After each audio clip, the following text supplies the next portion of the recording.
Good evening, ladies and gentlemen. Welcome to All Point Sports, brought to you by Edge Remodeling, Franklin Square, Long Island.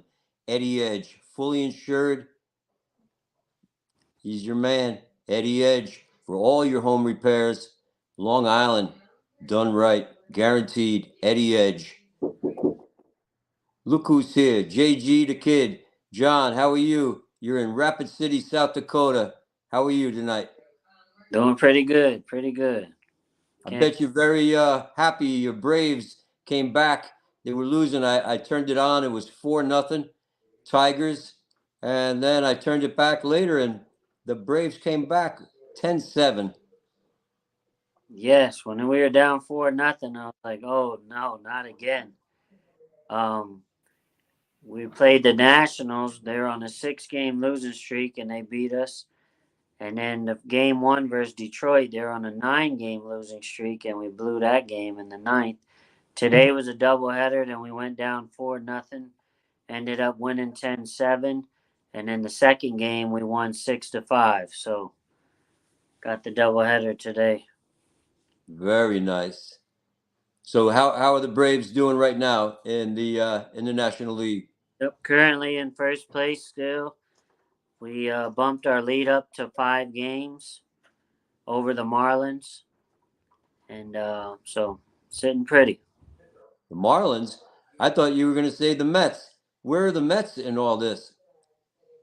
The Mets are currently in 4th place in the NL East. And Phillies jumped them, moved to 3rd, and then the Nationals are in last. And the Marlins had a little win streak there for just a little bit. They have a decent team. They do. They won 12 out of 13 games, and then they ran into the Mariners, so they've dropped the first 2 to them, which is helping the Braves out. And they play the Mariners again tonight. So. And how about those Mets? You got Verlander going against Garrett Cole tonight on the Caesars app. Yankees getting a run and a half. What's up with that? Well, I just seen three hard shots, 1 in the gap and then 2 to right. So they're up 1-0 right now on the Yanks. Oh wow, that's surprising. I want to say it's in the fifth inning right now. So a pitcher's duel, 1-0. That's what's expected. And if you got a run and a half in the Yankees, you're pretty happy right now. Look who's here, all the way from New Jersey, and he's going to be leaving for Vegas tomorrow, then coming back, and he'll be living at the Villa Roma all summer long. Bobby Blackjack, how are you, Bobby? What's up, fellas? How you guys doing? Good. I'll be at the parade on Saturday, taking some video. Vegas Golden Knights with the Stanley Cup Championship. Owner said 6 years, and they delivered. How about that? On a promise. The big show down in Vegas. No looking back. It was a winning season for everyone down in there, down in Vegas, and that's a prime time spot, and they deserve it. And that's just going to bring. That's a prime time spot. Yeah, I mean, I tell you, between the Golden Knights and the Devils did okay. Devils Rangers early. I actually watched some games. There's the always late Stephen J. There's the always wrong link, Bobby Blackjack, right there. If you don't want me on the broadcast, just tell me. If you have to send me 5 bun links, maybe Doc should be the producer. It's the same link every time, though. I don't know what's going on over there in Long Island. It says that there's no link. I'm trying. I'm here at 8:55 waiting for Bobby to send me the link at 9:01. I was late today myself. I'm leaving for Vegas in the morning, so I was busy getting some stuff done. Today's on me. The first link that I got said Mink. I thought I won a Mink stole. It was like a fake link. I thought you were trying to save money on links, Bobby. Yeah, you never know. Yeah, before you know it, we're gonna have to go to like just a pure Discord chat. We're just gonna have to do audio. But yeah, so how we doing today, gentlemen? Good. Where are you at, Stephen J? Still on Long Island. We'll will be live from North Carolina come Sunday. So Bobby will be in Las Vegas. I'll be in North Carolina. We'll have all of our, we're all over this. We're all over the country right now. The next Guess show where we'll have everyone in each different state. guess where Doc Holliday will be Sunday? Uh-oh. The Bronx. No, the Poconos. All right. Yeah, Joy's going down with her friend Cindy. I'll be hanging out with Vince. That's right. They're going to the Wine Fest, Oh, and yeah. I'm going to be hanging out right on the lake. I might even get a 1-day fishing license and bring my pole down there and some lures.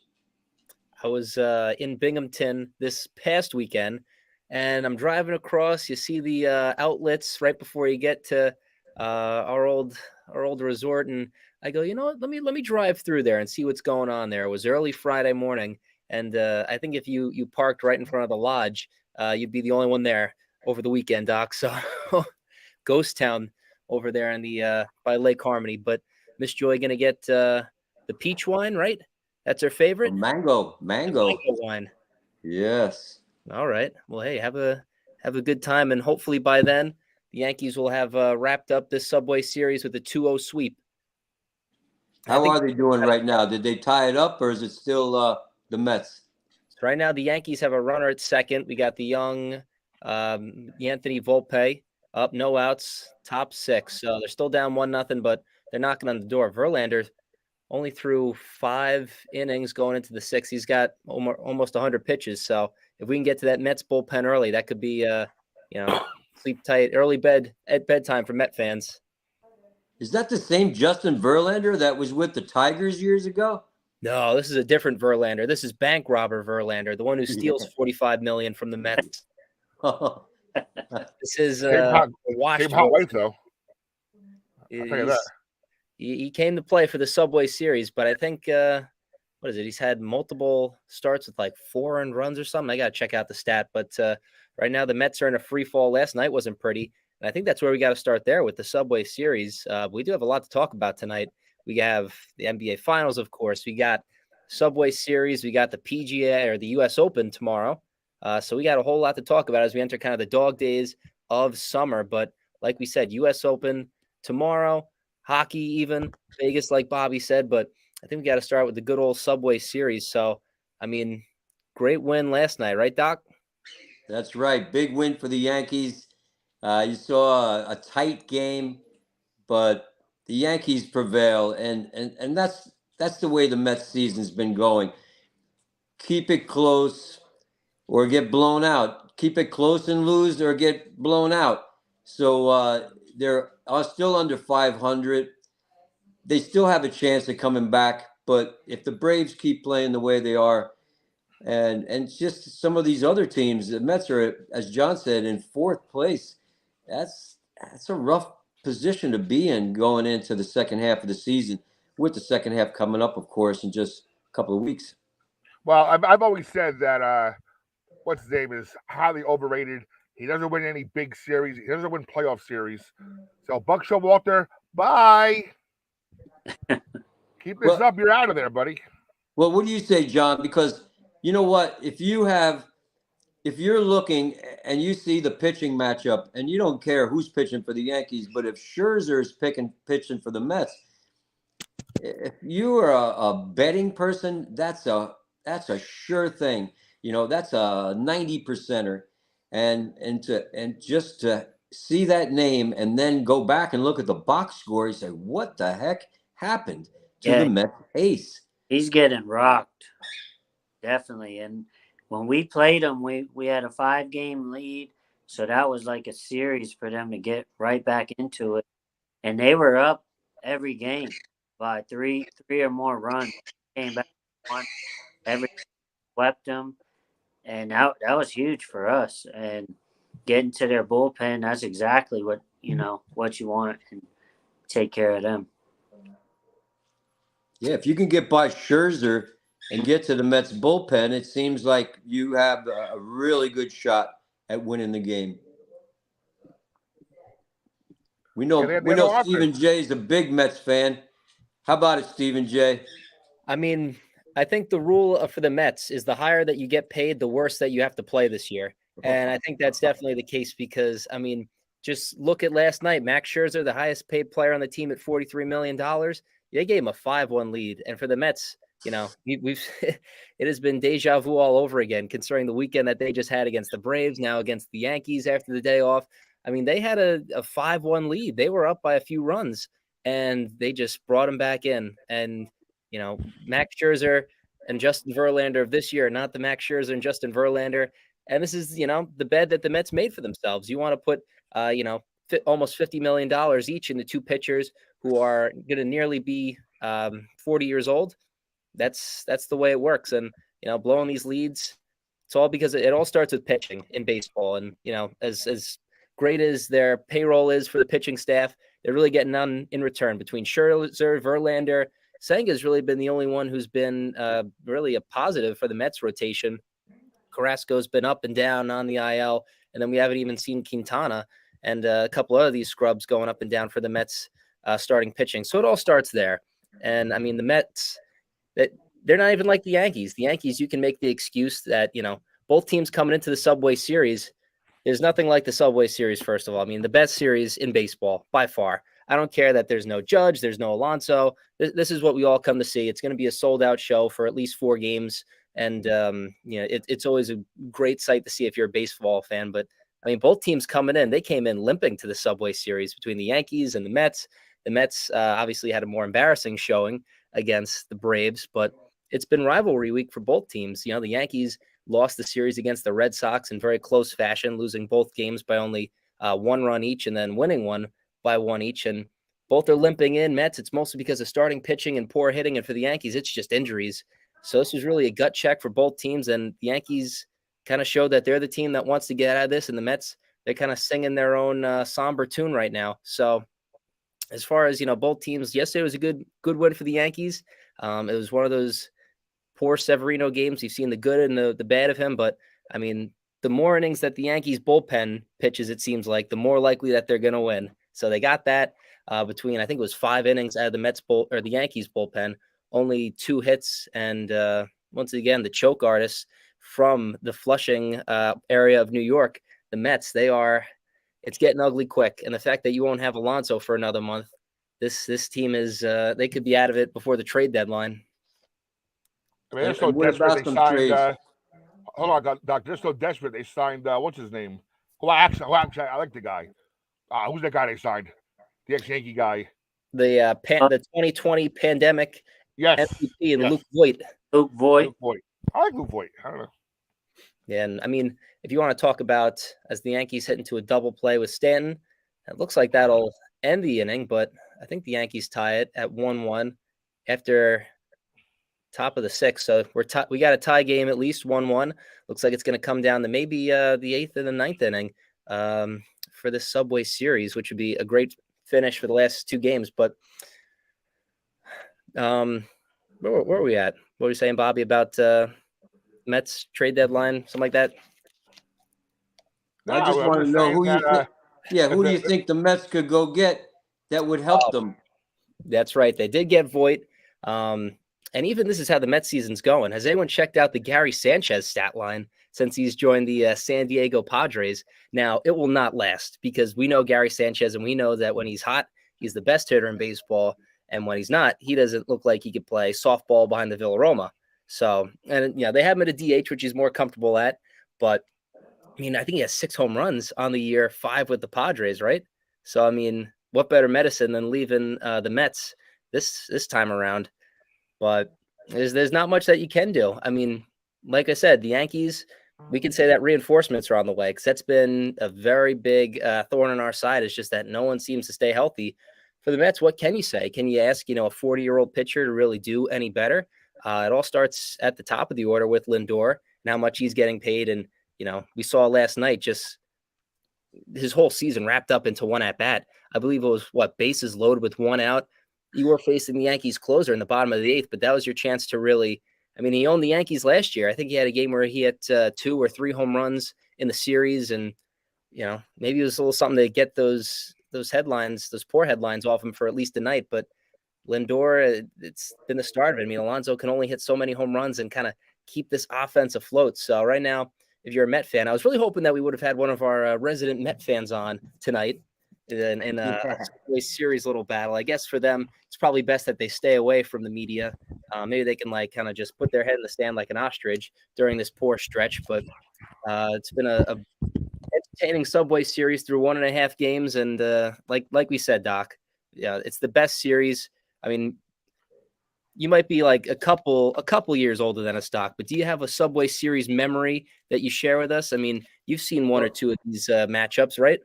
Well, the Subway Series, the original name before interleague play was the Mayor's Trophy game, and that only happened once a year. And growing up as a kid, that was when you showed your true colors. Otherwise, many of us growing up, many of my friends, we rooted for the Mets and the Yankees. We were true Yankee fans, but when New York was playing somebody else other than the Yankees, the Mets were playing other than the Yankees, we rooted for the Mets.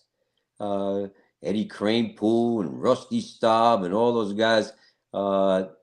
Growing up, baseball was big. Tommy Agee, Cleon Jones, the Mets winning the World Series '69. Uh, big news because they used to be just like they are now, terrible, and they got better. And so I see maybe in the future, it's like every year they say the pack is back in football. The pack is back. The pack is back. You know how many years I heard that after they were terrible? Uh, oh, it's sports. It's sports, and you got to root on your team. Maybe sometimes the more you root, the better they'll do. Oh yeah, and I mean, I see under Bobby's name, he's talking about Fire Buck. He did mention that earlier. It comes a point. I mean, it. I was mentioning this earlier. How managers or coaches, whether it's the NBA, NFL, you need instant success. And even though the Mets had a great season last year, Buck looked like the best. I believe he won Manager of the Year last year for the NL. When you have someone as powerful as Steve Cohen at the helm, when push comes to shove, is someone going to be the sacrificial lamb? I mean, is a Buck Showalter the guy? Because that's a bad look around the sport just in general. I mean, anyone would want to take that Met job. It's not like they'd take that too personally, but I mean, just firing Buck Showalter, knowing what he's capable of. I think in solidarity with Buck Showalter, Doc Holliday has gone off the feed. I think, but I think everyone's calling for Buck's job. I don't know what can he do. I mean, there are times when we're watching a Yankee game and we see all these moves that Aaron Boone makes, and you're saying what just a horrible decision. Why is he putting this guy in this situation? There are a lot of times when Boone has made the wrong decision. But when it comes to Buck Showalter, I mean, what really can he do? That's up to him. I mean, they've tried everything. It's not like they haven't run the risk of putting all these young guys in the lineup. Now the lineup's too young while their pitching staff is too old. They've brought up guys like Vientos and Beatty and Alvarez to try and spark this lineup, which is only, it had a little 1 week spark where they were walking it off. And the life of a manager or a coach in sports now is very, very, very slim. So who knows what's in store for Buck? Sadly, it looks like that's what I noticed playing them is he's trying to bring a spark to the lineup, but it's hurting defense. Mm-hmm. They had third, and they moved the the regular third baseman to second, and the second baseman to left field, and all three of them messed up the whole series. Like there was a fly ball, like it ended up being a double, but McNeil like picked it up like 3 different times and drops it, so 2 more runs come in. And then we're hitting it up the middle, and they can't even feel the freaking ball. Mm-hmm. Yeah, I don't know what they could do, but nothing's working at this point. So, and then we hate the Mets, and they hate us. And Alonso hit that home run, and he's talking so much trash from the freaking dugout. Then we come back and win, so we're talking trash to him. Then the next night, we hit him with the pitch. They should have hit him with the pitch the next at bat. Mm-hmm. Yeah, I mean, and You hit the nail on the head too. I believe it was last night. I forget what the exact play was, but it was a sloppy defensive play on the Mets side that I think might have cost them a run in a 7-6 ball game. Every run counts. We also saw, a bad play from Gleyber Torres, but that's besides the point. It has been pretty poor defense as well. And, they just between poor pitching and defense, it puts a whole lot of pressure on an offense that is young and an offense that is struggling. So right now, if you're a Met fan, what seems is going to be an even glorious season, right? You had that first step in making the playoffs last year. You had the new owner, the new players, a new manager. And now this year it was, all right, now we take that next step. Now we charge to the promised land in the World Series. And just out of the gate, they fell flat on their face. And, just when you have a season that's with such high expectations, that's one thing. But even just such high payroll. I mean, baseball is the one sport in all of, the four professional where there's obviously no salary cap. So usually, history has shown that the more money you spend, probably the more likely that you are to win. And the fact that this is looking like a team where the worst team that money can buy is what this new Mets nickname is going to be. I think they might be going for an early draft pick. Maybe like that movie we talked about, Major League and Oakland playing to lose. Maybe it's the money. Maybe it's the people that are making so many millions of dollars that are trying to gel with the players that aren't making so much money. Maybe there's some friction or some tension there. Well, think about it. Steve Cohen's a billionaire, uber billionaire. I mean, multi-billionaire. So maybe this whole Mets thing is more of like a write-off for him. He needs to have some write-offs. So let's just say, get this big payroll. They're gonna stink. They're gonna, maybe make the playoffs. The wild card round. Then he closes shop early, takes his losses, and put it against his gains. Oh yeah, it's all set. And he buys $50 million pieces of art that he can put next to his toilet. I mean, this Mets team is probably the worst purchase that he's made so far. I mean, it's amazing how much money this guy has, and he's a lifelong Met fan. We know that. So this wasn't a smart buy. This wasn't one of his stocks or big hedge funds. This was a team that he loved and he bled, and he said, all right, if no one's going to save this team, I will. And this is one of the cheaper buys that he has. He's making $1 billion on the year, and this Mets team with $330 million payroll, buying SNY, whatever it was, but just year by year. This is nothing to him, but the fact that this is more of an emotional buy, and the fact that it's not just taking a loss on a hedge fund and say, all right, we'll try again on the next one. This is a big long-term investment for Steve Cohen that he's hoping to pass down to his family, and this is one of the rare occasions where an actual fan gets to buy the team. So just the fact that he came in and he invested all this money in there. Scherzer, Verlander. Verlander's having a good game tonight, but just, falling flat on their face so far is just probably the worst look that you can have. I don't know. J-Lo and A-Rod should have bought it. They should have won. It'd be a whole lot interesting if J-Lo was there. Oh, yeah. But, hey, they got Kate Upton, so not a bad secondary. So, anywho, yeah, so let's see. Right now, let's take a quick look at the Mets and Yankees 1-1. We still got Cole in there. Bottom 6, 1 out. Runners at first and second. All right. So, the Subway Series, it's been, it's a shame that it's only 2 games each, as we have Adam checking in. Yeah. Happy birthday, Grandma. 101. That's awesome. Yeah. Happy birthday, Tess. 101. God bless, and congrats to the Nuggets, of course. Just wanted to say hi. Keep up the good work. Thank you very much. And and Doc, that deserves a Grandma Tess horse the rest of the week, don't you think? I'm sorry? That deserves a Grandma Tess horse during horse racing the rest of the week. Oh, yeah. Grandma Tess. She's my pickleball partner. She at 100, she was my pickleball partner. Now she's 101. She's thinking of giving up the game. But I told her, you're only a year older. Come on.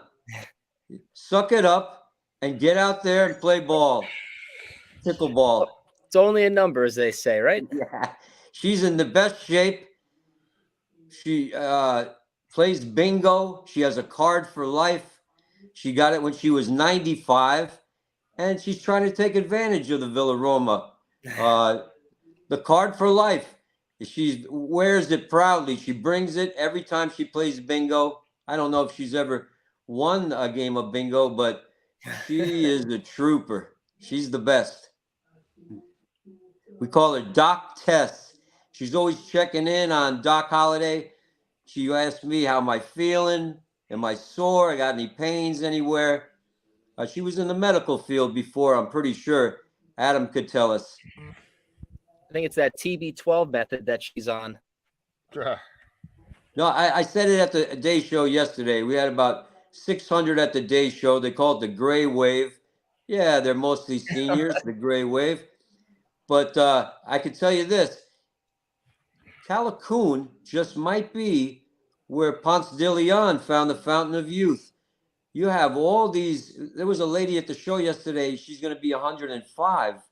Hal Sampson, World War II veteran, 101. He's going to be next month in July. So people are living longer. They're enjoying life more at the Villa Roma. I see them here all the time. They all look so familiar. They have the same color hair. The gray Look. wave, as they call it. Yeah. Mine's white, though. I'm the white wave. Well, Adam, again, happy birthday to your grandma, and we'll see you soon, buddy. Oh, yeah. And what week is she? She is they own a condo, so she comes quite often. And she was just here like 2 weeks ago, and she said, I'll see you. And she gave me the date. It's probably next month. She'll come up and spend some time, but she is great. The whole family. And Adam, 914 Homes, call Adam, 914-424-7295. Call Adam, wow. 914 Homes. Oh, yeah. And we'll have to have him on come NBA free agent, frenzy, maybe even the draft. That's 2 weeks. It's actually 2 weeks. So, no, Yeah. It's actually next week. So next Wednesday night, we'll get, if Adam's available, because next Thursday is the draft. Yep. Mm-hmm. Nice. So that'll be a good thing there. And hopefully I'm a little bit richer. We'll see. Hopefully. I can tell you that John in South Dakota, unbelievable basketball knowledge, but like he knows who's coming out of high school that may not be going into into the college and maybe coming out. He knows all those stats. So I'm looking forward to that because I think the Denver Nuggets, I really think they're going to be a team to reckon with going forward. This team is just unbelievable. Definitely. Look like they'll be a dynasty for years to come. With Porter, Gordon, Jokic, Murray, they're all signed for 3 years or more. And they'll retool. I mean, Bruce Brown will probably leave because he's fine. I mean, he showed great years. He had great years with the Brooklyn Nets, and we couldn't afford him. He goes to Denver, wins a chip, and proves again that he's much more valuable as that tweener guy. So he'll get his big paycheck. So Denver will probably retool with a couple more bench players, and like I said, I think the Joker has proved that the old school big man can still thrive in this league, which is awesome to see. definitely. It puts the challenge out to other big men is what Jokic's doing. He's telling those other big men, you better step up your game or we're going to step on you. He just gets it in the paint and just has this sense of just throwing the ball up. And he's just like, it's almost like radar. It's almost like, he just throws the ball up and it gets in the hoop. Like he just has this uncanny sense of just getting it up there. And more often than not, it's going to fall through. It was amazing. But you know what I did hear, Bobby, and I don't know if John or Stephen J heard, but I heard the basketball Jokic, that basketball was a little deflated, a little less air than normal. You can't do that in basketball. You can't bounce it. Yeah. It's a Brady ball. There's my guy Kyle. He used to be one of my student broadcasters back in the day. What's up, Kyle? How you doing, Kyle? Miami. He's now in Texas. Again. What, Interesting. Longhorns, Bobby? What's that? Longhorns? I think he's in Houston, right, Kyle? But yeah, he's one of my student broadcasters from a couple of years back, and big Jet fan. I think he's starting his Jets podcast this year with us. Awesome. Okay. I mean, that's an Great interesting year to take. start. Oh yeah. Yeah, no, you know what? Watch out for Miami. I'll tell you why. Now there's whispers that Kyrie Irving has to find a place to go, right? He can cry all he wants about getting LeBron to Dallas. It's not going to happen. You don't have the maneuverability and the salary cap to do so. But I think Miami has a little bit of a little space there, and they're only about one key player away from getting back up there. And Miami has, give Miami this, they have some kind of moxie among them, because they just knew that let's just get into the playoffs no matter how we get there, and we'll make the run, and they did. They did. Interesting Heat take. I will say that, I mean, right now the East and the NBA is very, very interesting. I mean, obviously you have the Bucks. They're probably the favorite going into next year. I know Miami probably will be just because they were in the finals, but I mean, just the way how they finished the finals on their face, not the way that they wanted to end off. Obviously, there were some close games against the Nuggets. They did play them pretty close for most of the series, but just, kind of losing in 5, blowing the 3-0 lead to Boston. Definitely that their first half of the playoffs, they peaked a little early in the playoffs, which is obviously what you don't want to do in the playoffs. So, I mean, on paper, I think it's definitely going to be the Bucks just, as the favorites, followed by the Celtics. Celtics going to be interesting because, what are they going to do with Brown and Tatum? I think running it back one more time would be smart. Obviously that, just it all hit the fan, and with a rookie head coach, there's nothing that you could do, right? They were kind of just walking and fixing and tying their, shoelaces they're running and tying their shoelaces at the same time, basically meaning, it's tough when you have a young head coach and all this going on with poor chemistry between Tatum and Brown and just poor play. So I think another year under their belt, there'll be a dangerous team if they move on from Jaylen Brown. It'd be interesting maybe if they swap something with maybe a Lillard, if somehow the Pelicans are trying to get rid of Zion. Different names to think about, maybe even Bradley Beal if they want to go that far. But I mean, the Sixers, they might lose Harden. The Cavs, I think they're still a couple pieces away, and then the Knicks and the Hawks. It's a very weak Eastern Conference, so I think you forgot somebody there, buddy. Yeah, the Hornets, I believe. No, the team over the Brooklyn Bridge from Manhattan. Oh, they're count still us there? out. Good. Count us out. I hope all you Knicks fans count us out, because we're going to be a better team next year. A better team than you guys cannot both. win with Julius Randle on your team. You're not going to win anything with Julius Randle in that starting 5. If they want to get rid of Zion, the Pelicans, maybe a little swap and a couple picks here and there. Oh man, you'll be hearing about this next week if they trade Zion before the draft. He's out. What do you say, John? What about John's probably the biggest Julius Randle fan going? Yeah, for the Knicks. Yeah, What do you say, John? Honestly, it's gonna be absolute chaos again. Like, not with the Knicks, just the whole NBA. Next week's already the draft, then the week after is free agency. Bradley Beal is the only player in the NBA that has a no trade clause. So if the Wizards decide to blow it up, he picks where he wants to go, and he could go to Miami. Tyler Hero didn't even play. You start with him in a package and picks, add 2 other players in there, and you're going to get a legit third scorer on that team. So I think the Heat could be right back in it. And the latest odds had Denver and Boston. Denver coming out of the West, Boston coming out of the East.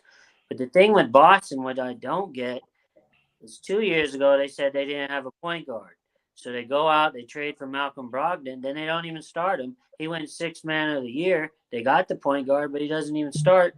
So I don't know what direction they're going to go because Jaylen Brown's due a huge contract extension. So you're either going to pay him or trade him because he has 1 year left on his deal. Kyrie Irving, he's a unrestricted free agent, so he could pick wherever he wants to go and help. But very few teams have the money to pay him, though. Right. I think Kyrie Irving has much to say here. I think there's only a select few teams that, like John said, Kyrie Irving can go to any team, but it's not any team that's going to want Kyrie Irving. So it'll be kind of it'll be a very slim few teams that'll want him. And coming off, I don't think you could have asked for a more nightmarish season than what Kyrie Irving had. We start out on the Brooklyn Nets. They nosedive. They were doing nothing of what the expectations read. So it started out with him and Durant. He requests a trade when the Nets are, falling flat on their face. Let's go to Dallas. Let's make the super team, him and Doncic. And what do? They fall out of the playoffs. I mean, they were in the playoff race trying to get at least home court advantage when all they did was just backpedal. And the fact that they didn't even start their two players because they wanted to drop down, get a pick, screw the Knicks in the process. But the fact that, Irving goes on the Mavericks and they did a nosedive as well. It'll be tough to give him multiple years. It's looking like it's just like signing Antonio Brown in the NFL. You can only give him a 1-year deal and just hope that he plays nice for a year, and definitely not max money for sure. Now, Kyrie Irving has got to really show that it's all about basketball. He's got all the money he needs for generations right now, right? If he's truly a basketball god, if he's truly a basketball player at heart that loves the sport and loves the game so much, he'll go somewhere for less money and try to get a chip. But I don't think he's made of that at all. Yeah, but no one's mentioned what he went through, and I don't even follow the Brooklyn Nets, but he was suspended for a number of games and had to go through some courses on, I don't know if he said some racial things or he said some kind of something. Tell us what that was. Oh, he was apparently hyping up this anti-Semitic movie, and he wouldn't let it go. He's like, hey, I'm my last name's Irving. I have Jewish ancestry in my blood. I'm just trying to learn about my ancestry and where my people came from. And the movie was highly anti-Semitic. And then when he was finally forced to make an apology, which he did, he gets reinstated. And I think people overlook this. When he got traded to Dallas, he pulled that apology off social media. Oh. Almost right away. So he really wasn't sorry. He just said it to, play again. Appease. Yeah. To answer Kyle's question real quick. Now, Kyle, I think Kevin Durant, he's getting old now. All right. He's getting a little long in the tooth. I think he stays in Phoenix, and, they have a new coach now. Devin Booker is awesome. They'll try to add some pieces here and there. But no, I think Kevin Durant stays in Phoenix. That's where he wanted to go, and it didn't happen. And by the way, people forget with Dallas also. Dallas, last game of the season, tanked to avoid the play. I think Steve mentioned that. They tanked to avoid the playoffs purposely. And they supported their pick. They didn't lose the pick. Yep, they kept it as a top 10 protected pick. They tanked and lost the last 2 games of the season, which inevitably hurt the Knicks. So good on them. That'll get pushed back another year. So the Knicks without a draft pick this year, but we've had plenty of draft picks. Kind of going back to what we were talking about with Irving and the Heat, and can the Heat, repeat? It's wide open in the East, but definitely one of the cardinal sins in the NBA, unless you have the big 3 in the Spurs, or whether you have the big 3 for the Golden State Warriors. And I think this is similar to any team around sports, is that just running it back is a cardinal sin. You got to make a couple changes. The first example that comes off the top of my head, the New York Yankees, they signed Aaron Judge. They didn't make any other lineup changes. And now that he's out, their offense is slumping, right? They kept it all last year because Aaron Judge was their offense last year. Go back to the 2021 Tampa Bay Buccaneers. They brought in all 22 of their same starters and, lost in the wild card game. It's tough to bring back the exact same lineup. So as long as you can make changes, whether you're, the Nuggets, the Heat, whatever, I think that's, that gives you a more likely stance of just staying flat and, running it all back next year. The Nuggets, Jokic is one of one, and we're going to see a lot more. Just how Steph Curry kind of changed the whole game and shooting just the absolute Pandora's box that opened. Now that everyone's, it's a 3-point game. Now we're going to see next year, we are going to see so many more centers, whether you're talking about a Mitchell Robinson, whether you're talking about a Brooks Lopez. We're going to see every center at the top of the key trying to do what Jokic does, running more dribble handoff, being more of a distributor, and it's not going to work because it's a copycat league, as we know, and that's sports. And Nikola Jokic is going to be, basically everyone is going to want to copycat him and be exactly like him, but none of them will even come close because there's only one and one of him. So the Nuggets next year, are they going to be a dynasty, or are they just going to be, a couple years ago, we were talking about Giannis being, the new greatest player in the NBA. And, obviously things didn't work out this year, but, losing in the first round nonetheless. So is Jokic going to be that guy where takes the next step like a Steph Curry and evolutionize the game, becomes a whole new evolution? Or is it just, this was your Dirk Nowitzki 1-year wonder for the playoffs? He's a great player. So, John, answer Kyle's question as a Knicks fan. So I'm reading Kyle's question as a Knicks fan. I'm definitely happy to be in the that we're in, where we have, this year we have no draft picks, but in years to come, we have all our draft picks. We're in a way better situation than we've been in. But in this year's playoff run, Jalen Brunson was everything. He has the heart and the bulldog mentality, and he just never gave up. There's only 2 players to average 30 points against the Heat, and it was Jokic and Jalen Brunson. And Brunson was getting freaking double teamed, and nobody helped him. And that's something we have to address. And going back to Jokic, he's one of the smartest, unselfish players I've ever seen in my life.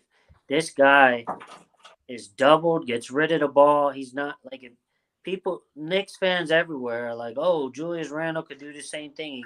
No, he can't. This dude tries to dribble between double teams, jacks up shots on double. He severely lacks IQ on the basketball court. That's why them teams are good. They're even Miami Heat. They're unselfish. Their best players are swinging the ball. So it's something that hopefully we can address with trying to get some shooters. But then it's the Achilles heel is Tom Thibodeau. Is he going to play the guys, or is he just going to be stuck with the rotation that he always uses? And then a lot of people are saying all these names. We don't have money like that to go out and sign anybody, really. Wow, the Yankees just took the lead and looked like they stole home. But IKF stole home indeed. We stole home? I mean, John the Wonder Kid, what he was talking about, you brought up the Mets' poor defense. It was 1-1. The Yankees had a runner at first and 1 out. IKF ground ball is shortstop, and the second baseman could have been an off throw, might have been a Vientos poor scoop, but the ball got past the first baseman, which allowed 1 run to score and kept them from ending the inning with the double play. Your first error on the game, which gave the Yankees a 2-1 lead, and then IKF goes to steal second.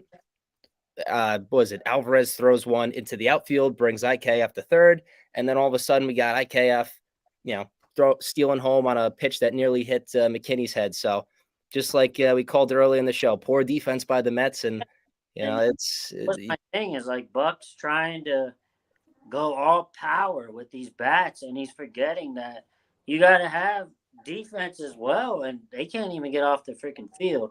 But back to my point, man, I'm ecstatic for where we're at, but there's just been so many years of freaking misery, and we're finally getting out of that. But we have to be.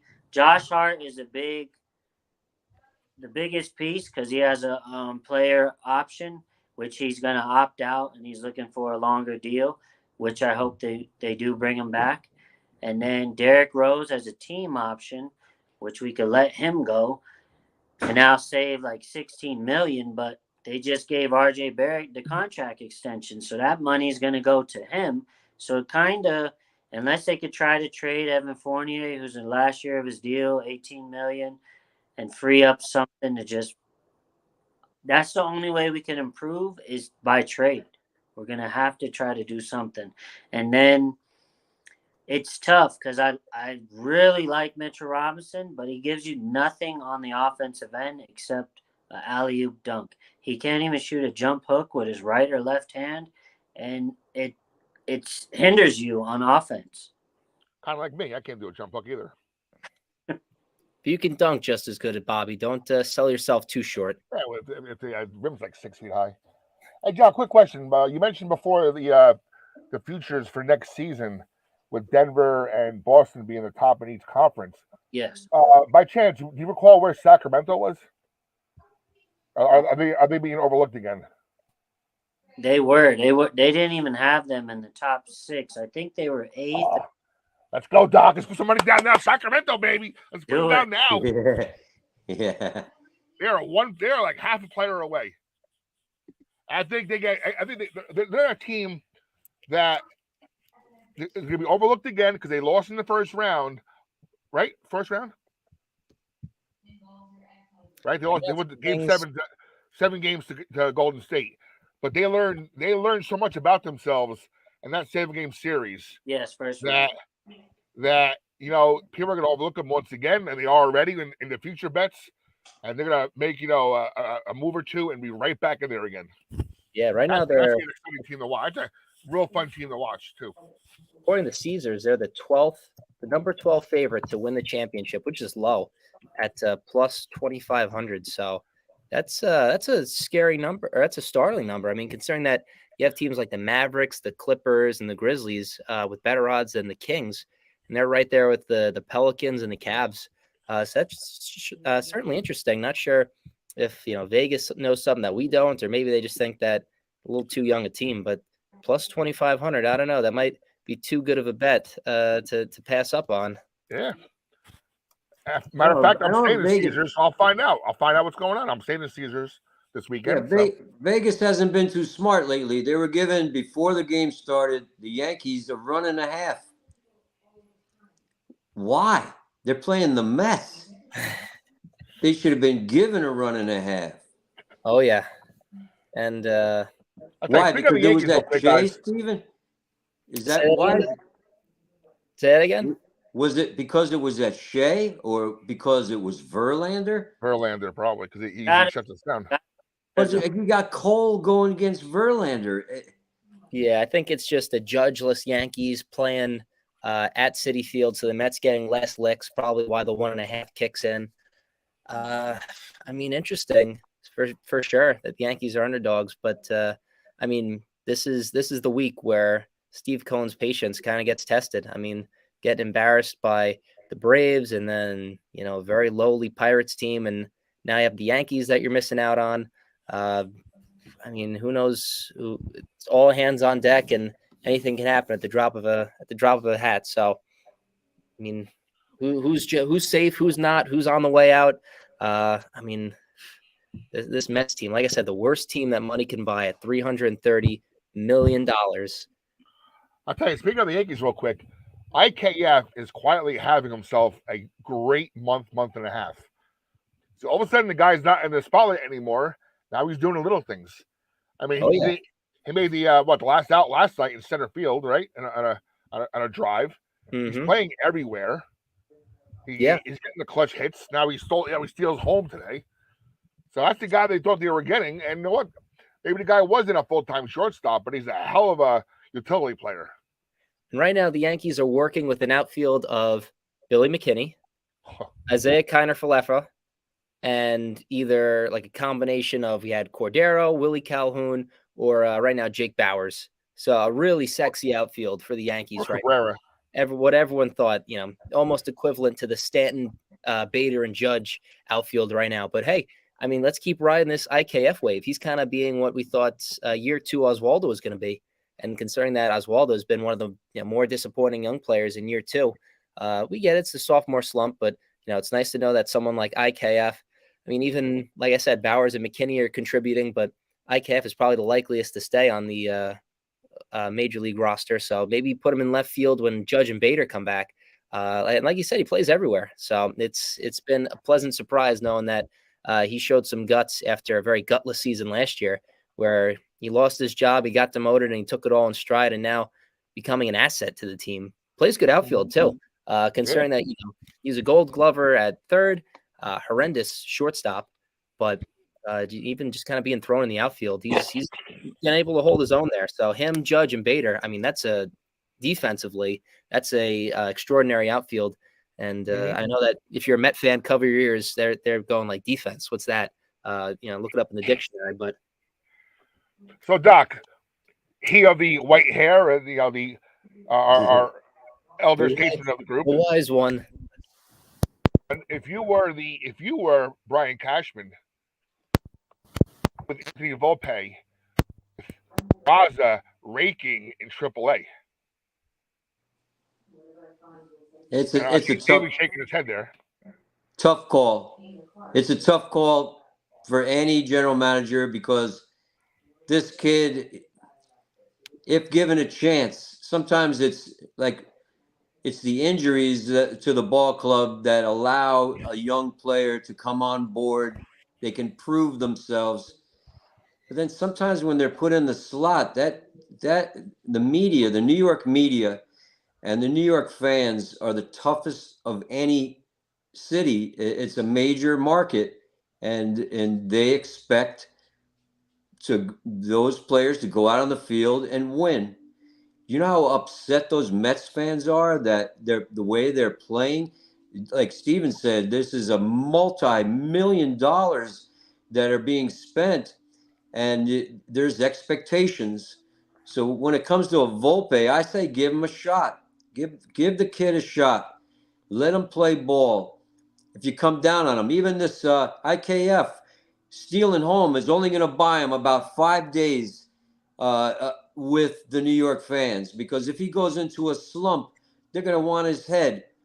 So that's the way New York is. It's tough. It's tough. And also, Bobby, I mean, you mentioned it. We can clip this later. I say you keep Peraza and you pocket him until the Yankees go ahead and trade Gleyber Torres at the trade deadline. I mean, they nearly pulled the plug on him last year for a pitcher. I think that the Marlins backed away from that deal. I think it was going to happen. Trading away a back-end starter like Montgomery for an outfielder who was hurt.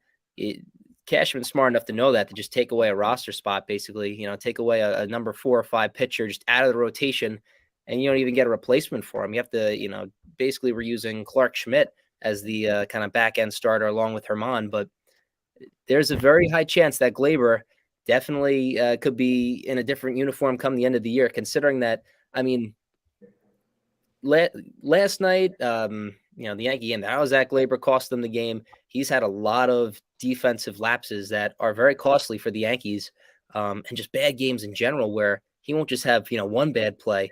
Once one starts, it's like an avalanche. He has, not just bad fielding, but also just bad looks at the plate. He's, messing up his assignments on the base paths. And considering that this Yankee team has a lot of different utility guys who, don't just really play one position, they kind of play a lot of them with your IKFs and Perazas. Tough to see Gleyber making it towards the end of the year, especially since next year is his last year with the Yankees. So you get 1.5 years with him. That trade value is only going to go up.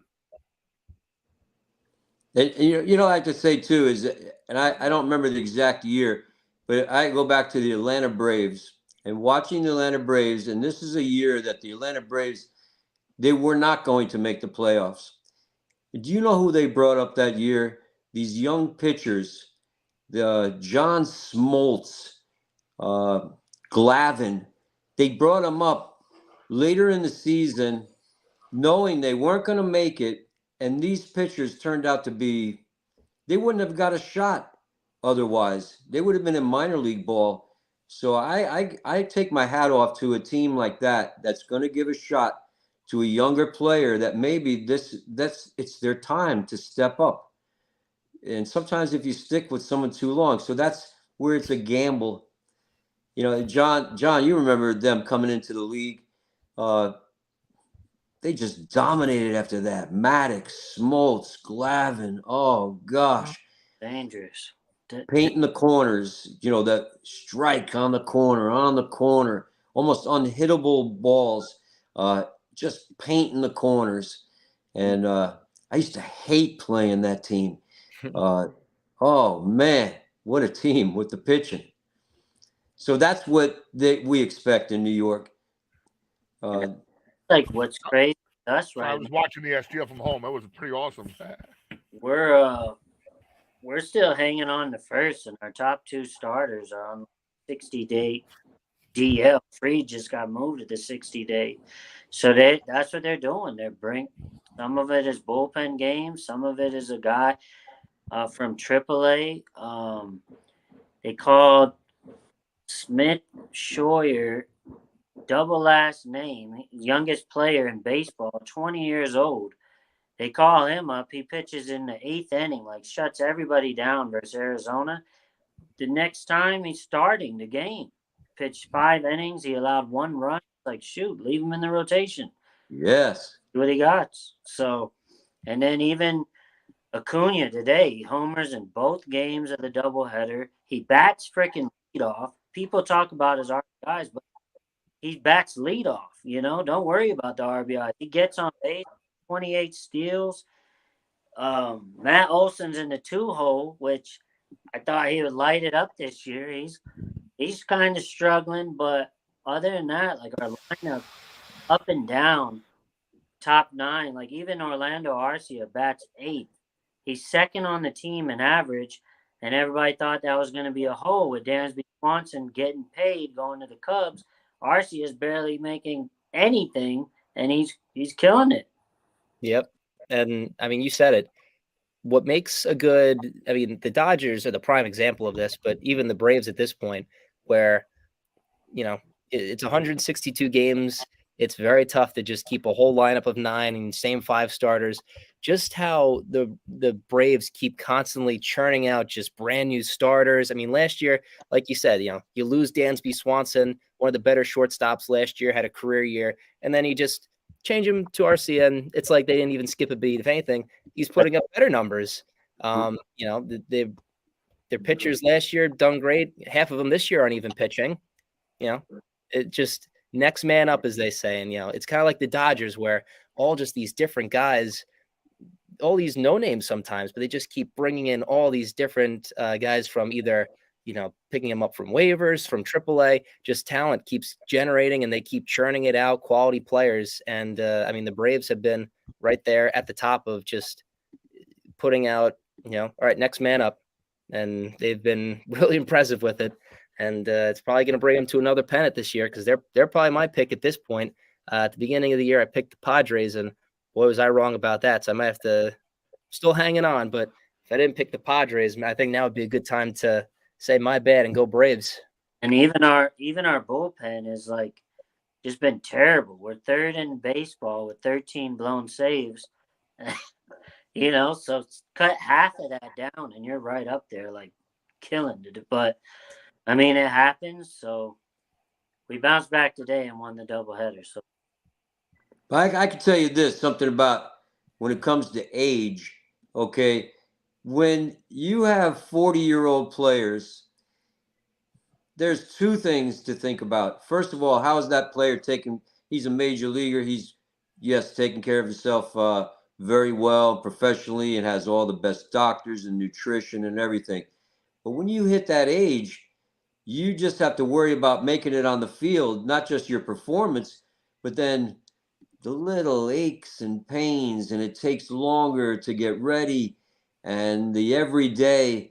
And so if you stick with that, there's 2 things that could go wrong: the injuries, and then if you stuck with that person too long and then they get injured, then you're first bringing up a new guy.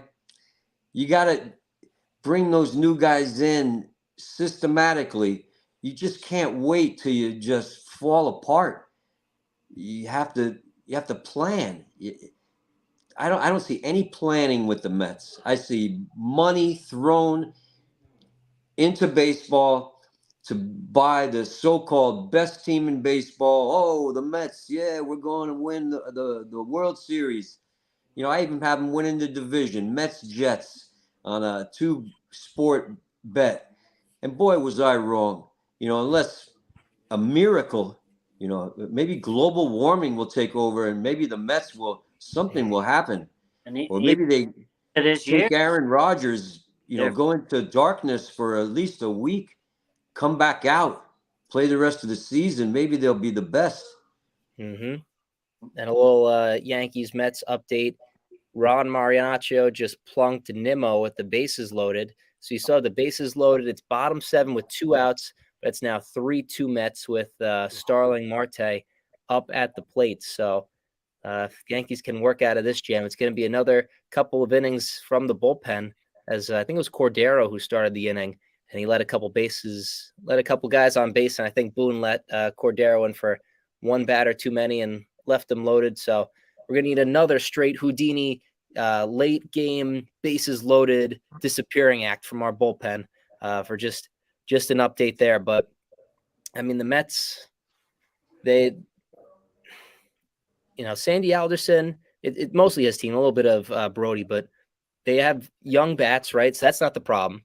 It's not like they have a thin roster. They've had some guys go on the shelf, and they've been able to pretty much for the most part bring in a replacement where you can go, oh, okay, I know who that is. You know, you look at the Mets and the Yankees lineup, even right now without, Alonso and even without Judge, the Mets lineup looks way better than the Yankees, but just somehow the Yankees starting IKF, Cordero, Bowers, and all these guys on the shelf. The Mets, for the most part, their starting lineup has been mostly the same, right? They've had a couple guys on the shelf, but it's just underperforming, bad defense, like we said, and just a really poor defense as the ball gets through. This will at least tie the game. Still with the bases loaded. Going back to second. Ooh, bad base running by the Mets. And they got him. So that'll end the inning. So at least we have a tie ball game, but poor base running from Nimmo, and they picked him off. So nice. See, that shouldn't happen. That should not happen.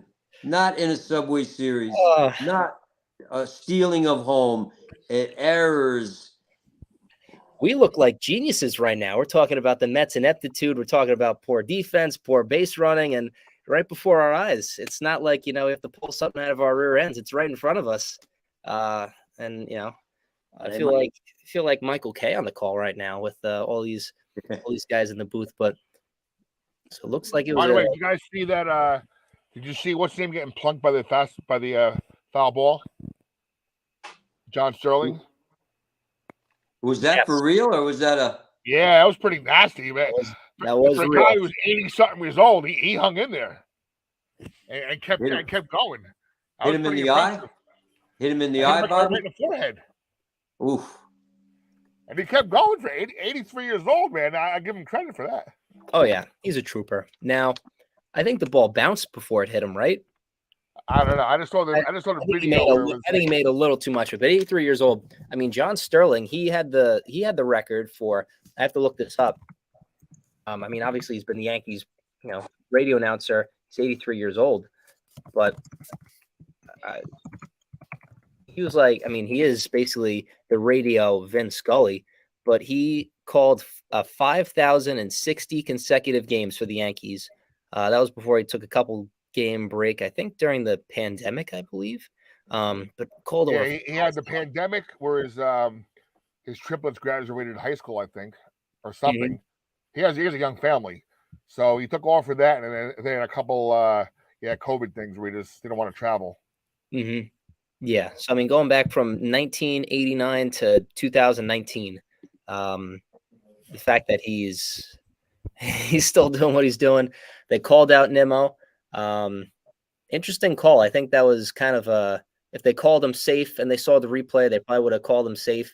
They would have just stuck with the call. I don't think that's too much to reverse it, but tie game going into the 8th, and looks like we'll have another showdown, and maybe the Mets can finally show some stones in these next 2 innings and kind of come out of the mini series with, at least a split, because, the Yankees, like we keep saying, they have an excuse. It's a very, very poor excuse. It sucks because it seems like that's what's been happening all year with, no Judge, no Bader, no Rodon. But for the Mets, no Alonso, but a whole lot of money still out there on the field. Well, you know what I think? I think if the Mets do pull it out tonight, this is the start of something big for the Mets. This is a streak. You're talking streak for the Mets if they pull it out tonight.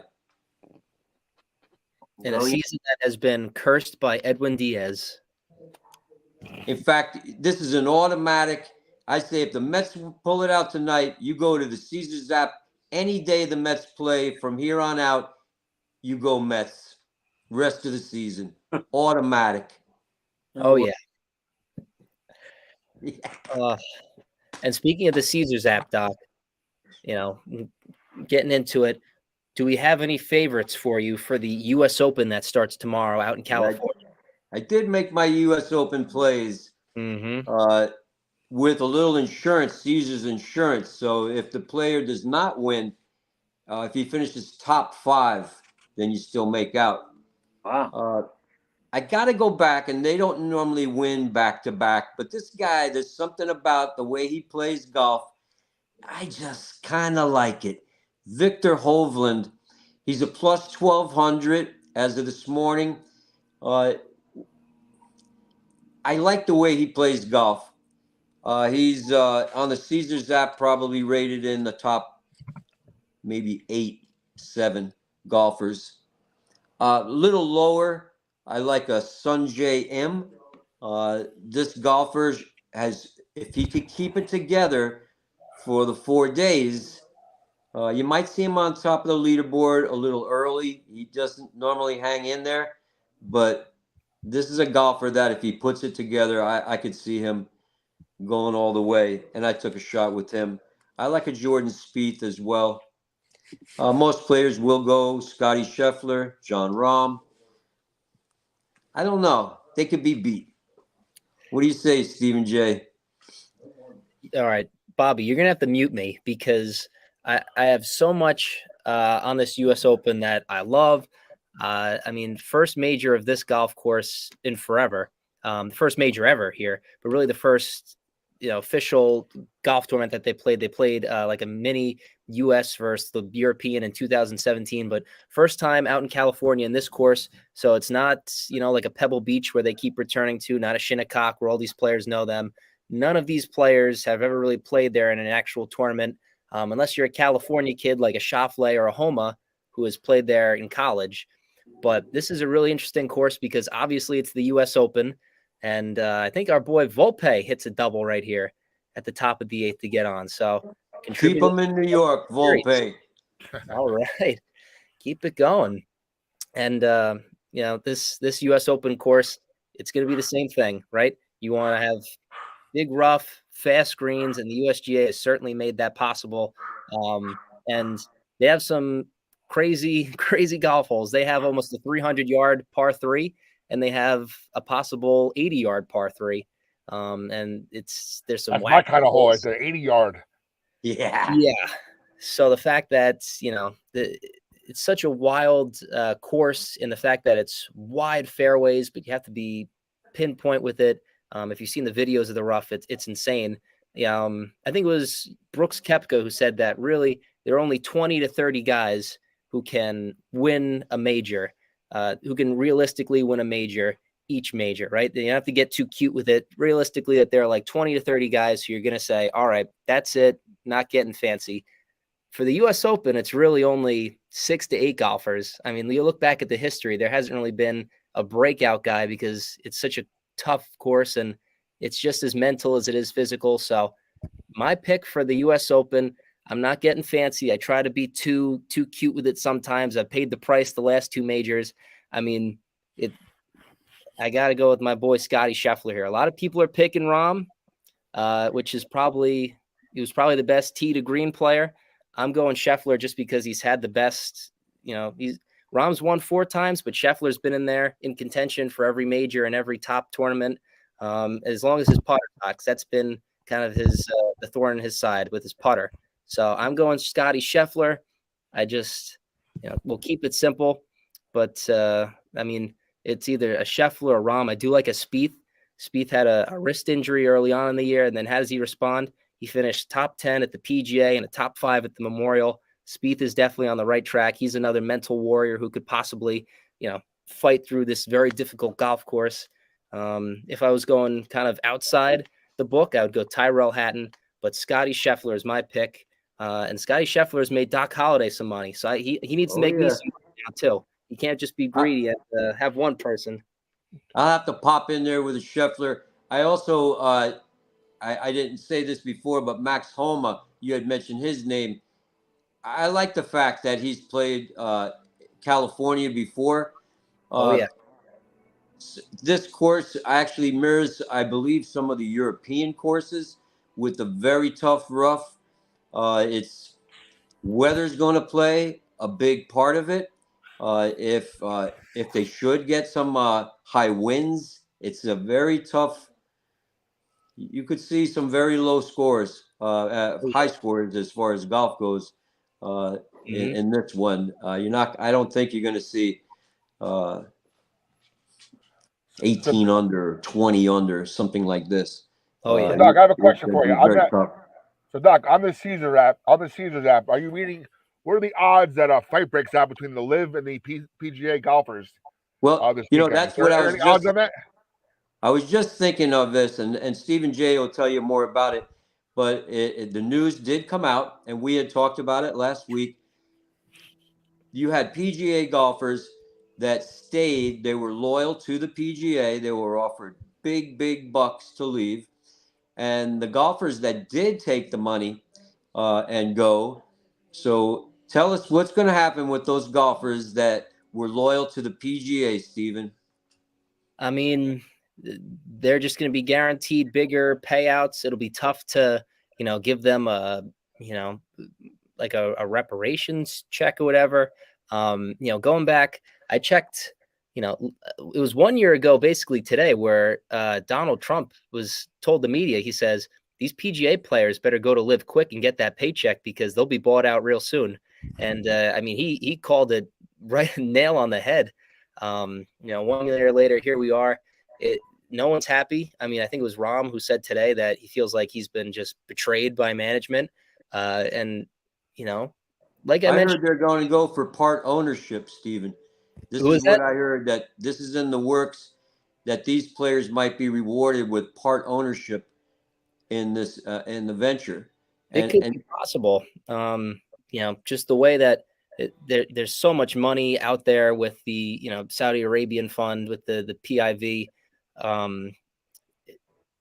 mean, it's so tentative. The fact that they agreed to something and the deal still needs to be made is very interesting. I think it was just more of a listen. We got to come together and we'll figure out the details later.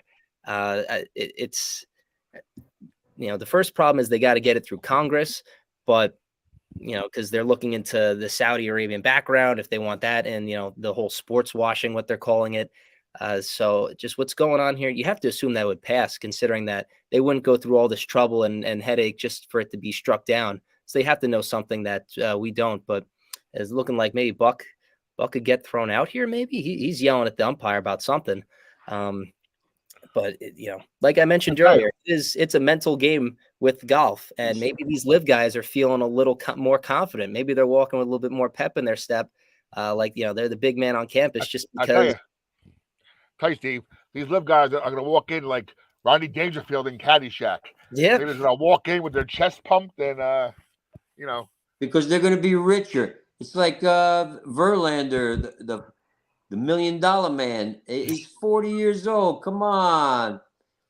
This golf, it's a dangerous thing that's going on right now with all this money being flashed around. Oh, yeah. And, the PGA just looks like hypocrites. And it's gotten so much to the PGA commissioner that he even had a little bit of a health scare yesterday. And I don't think that those two things aren't related. I think just the whole pressure and the backlash of it, just the timing, it makes it seem like just it got to him. It was undisclosed, but it's certainly interesting times, and it's gonna, it's not gonna be done overnight. This whole merger and what's gonna happen and the terms of this deal are, gonna be very, very interesting. But the fact that all these guys are coming together, it's basically sewing together a very burnt relationship. What's going to be made of all this? But like we said, the PGA guys are pissed. Maybe they add that into their play. Maybe it's just too much of a distraction where they don't play well.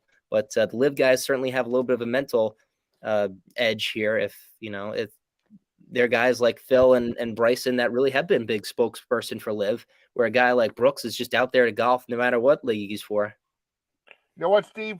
Speaking of Edge, Doc, take it away. Edge Remodeling, Franklin Square, Long Island. Eddie Edge, fully insured, fully licensed for all home repairs. He'll build you a new home. He'll build you a bocce court right there in Long Island. Come on now, Eddie Edge. Phone number's on the screen. Edge Remodeling.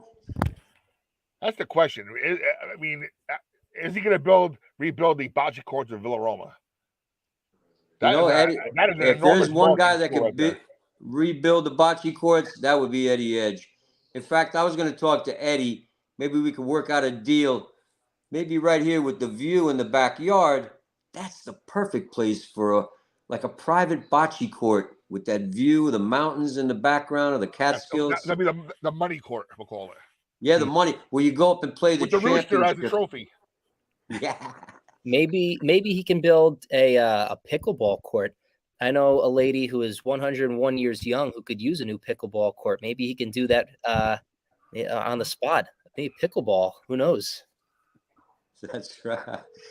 Yeah, I got to share it funny. When Tess 101, Hal Sampson, World War II hero, I met him yesterday. He's from Rosendale, where the Pickle Festival is, and Pickle Fest. Where's and that? He said, whoa. Hold on. Pickle Fest, when and where? Oh yeah, Rosendale. I don't have the date, but we'll get it. We'll look it up and promo it. But Hal Sampson, I want to go there. I'm a pickle guy. I said, Hal, I said, do you still drive? Right? And he said, no, I gave it up last year. Now the guy's going to be 101 in July. He goes, I gave it up last year on my own. My kids had nothing to do with it. In fact, if my kids told me I couldn't drive anymore, I'd tell them. And he said something like, go suck wind or something like that. I'd only want to make them drive more if they told them not to. So, speaking of driving, I got a question for John up there. John, so if you were by chance off this weekend, right? I'm not sure if you are or aren't. Right. How long would it take you to first hit the Denver parade and then go south to the Vegas parade? How long would that trip take you? So Denver from me is right at 6 hours even. Ooh. And then Vegas from here, probably 17 hours. Right. That's a lot of driving. That's a lot of driving. And how far of a drive from there to here? I want to say 24, 25 hours, which I'll be doing real soon. They'll be here on July 1st through July 5th. John coming up with the family. Are you cutting across Canada to do that? Or you go around I-90? Yeah, you just stay on I-90 and just, keep heading east. Just put it on cruise control. I tell you, I saw this. I didn't watch the weather today, this evening. I'm sorry, but earlier today they were saying possibly that some of those clouds, those smokes, coming back up here on Friday. Well, let's go back to that, Bobby. How about 3 weeks prior, South Dakota? We lived that, and nobody talks about it. All that smoke came from Canada, and we're dying out here. It's on no news. Then it finally gets to New York, and it's like the world's ending. We already had that same smoke. It was that. It was literally burgundy outside. It was crazy. Oh, so you had smoke 3 weeks ago, John, from the same place? It was all from the Canada fires. It just lingered here. The air quality was terrible. They're telling you not to go outside. So the same thing that is all over the news wasn't on the news for us because it's like, oh, they just deal with it all the time, I guess, just like all the snow that we get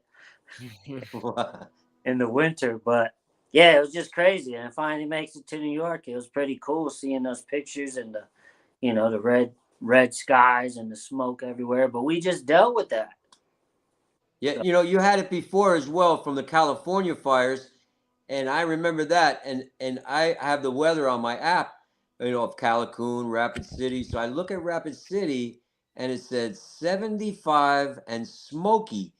So I called John at home, and I said, "What does that mean? I never saw that before. I've heard of sunny, cloudy, partly sunny, partly cloudy, but I never heard of smoky." Right.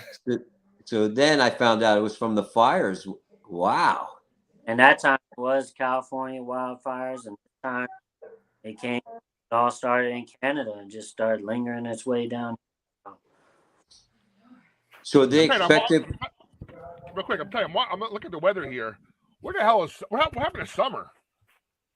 I mean, it's cold outside right now. I'm sure up by you, Doc, it's probably like 50-something degrees. Yeah, I got like a big hoodie on. That doesn't have a hood, but like a sweatshirt. It's cold out. Like this is a weird year, right? Global warming. Where? Not here. Yeah, not in New York. I think they're off the grid. South Dakota. They don't even say anything about South Dakota. I even get the South Dakota news. South Dakota Municipal. They're on my Instagram or Facebook. I know everything going on. They're even redoing Dinosaur Park down there in Rapid City. Huh, John? Dinosaur Park. They are. Tell them about Dinosaur Park if they've never been. The Dinosaur Park is located in Rapid City on one of the hills here. And when you park, there's an ice cream shop, a gift shop. Then you walk up like 150 stairs to get up the top of this mountain where there's dinosaurs looking over the whole, huge dinosaurs looking over the whole city that you could see them from anywhere you're at, which is pretty cool. Nice. Yeah, nice. Yeah, you got a lot of attractions out there, and that place is booming. Of course, the new plane coming out there to South Dakota, and that place is going to be booming with home sales and new malls going up and shopping. It was once just desolate land, Right. of metropolis. You know who the largest landowner in South Dakota is? Bobby Blackjack, Stephen J. Who is the largest landowner in South Dakota?